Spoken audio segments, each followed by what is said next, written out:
माननीय यशस्वी प्रधानमंत्री श्री नरेंद्र मोदी द्वारा आज सारा भारत वर्ष रे स्वामित्व योजनार शुभारंभ करागला विधिवत भाव में एवं आज ओडिशार रायगड़ा रे मध्य ये कार्यक्रम शुभारंभ करागला। आ से अवसर रे आज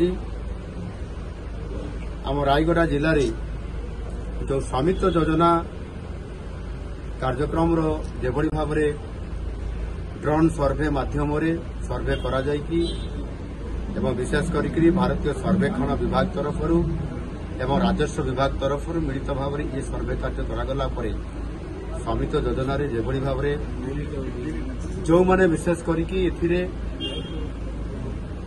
तांकर संपत्ति बा आपंकर प्रॉपर्टी को तांकु एक प्रॉपर्टी कार्ड हिसाब रे मालिकाना स्वत्व प्रदान करिबा एवं से प्रॉपर्टी कार्ड अनुसार साधारण लोकटीए किभली भाव में से आगामी दिन में हेबाकु थिबा विभिन्न योजना केंद्र सरकार राज्य सरकार ये योजनार संपूर्ण भाव में सीधा सड़क बेनिफिट से नहीं पारिबो, बैंक रे लोन नहीं पारिबो एवं अन्यान्य सुविधा से पाई पारिबो।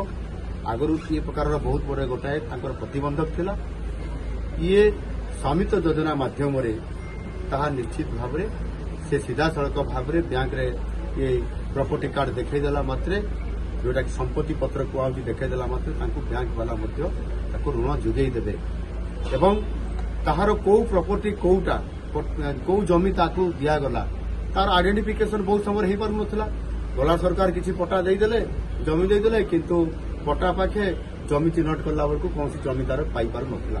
किंतु एथिरे ड्रोन सर्वे करने द्वारा एवं एकुटिया नुह भारत सर्वेक्षण विभाग एवं ओडिशा सरकार राजस्व विभाग तरफ यह ड्रोन माध्यम सर्वे करा जाउछि एवं तापरे जिला प्रशासन निकट में तार रिपोर्ट देला परे फोटो देला परे मैप वन देला परे तापरे ताकू सठिक भाव में आकलन करी ये आपंकर प्रॉपर्टी कार्ड दिया जाउछि। यह करबा द्वारा आम ओडिशा उपकृत हब एवं विशेष करी एथिरे प्रथम फेज रे हमर एथिरे 5टी जिला ये काम शुभारंभ करागला। प्रथम है रायगड़ा, झारसुगुड़ा, गजपति, ढेंकानाल एवं नवरंगपुर जिला। ये जिला उपरे पाखापाखि आपंकर 3049 गोटी ग्राम रे ये सर्वे कार्य चालू अछि एवं सेमानंकु जेतेबेले ये प्रॉपर्टी कार्ड मध्य जो देवा आरंभ होइछि सेतिरे विशेष करी रायगड़ा जिले में 242 जन को स्वामित्व योजना अंतर्गत संपत्ति पत्र बा प्रॉपर्टी कार्ड जोटा कह जाउछि आज सेमानंकु प्रदान करागला एवं माननीय प्रधानमंत्री सी ताकू आज वर्चुआल प्लाटफर्म माध्यम ताहार शुभारंभ करिसेंती। ये बहुत बड़ गोटे ऐतिहासिक घटना हम दक्षिण ओडिशा रे एवं विशेष करी सारा ओडिशा रे भी कहुजिवो जोटी लोक माने ये प्रॉपर्टी कार्ड जहाँ पाखे नथिला संपत्ति पत्र केते हैरान हरकत होउतिले आज यह करबा द्वारा ये जो आमर केंद्र सरकार या लागू करवा द्वारा निश्चित भाव में आम ओडिशा रे प्रभुत्व उपकार पाई परिबे। सबका विकास चाहते हैं, सबका विश्वास भी चाहते हैं। अभी हमारे मंत्री जी राजरंजन जी ने बड़े अच्छे ढंग से बताया। इसलिए हमने स्वामित्व योजना शुरू की। हमने तय किया कि ड्रोन की मदद से देश के गांव-गांव में घरों की जमीनों की मैपिंग कराई जाएगी।